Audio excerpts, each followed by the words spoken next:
Natin. Hmm. Okay na ate yun. Dami ko rin ano.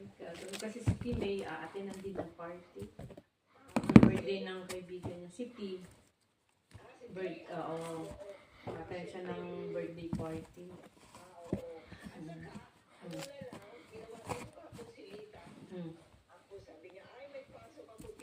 May, may pasok siya Sunday. Oo. Mali, kung maganda maganda naman pag sa summer na ano. O itong pagka maganda ang weather na sabay na walang pasok sa weekend. Nagkita kayo?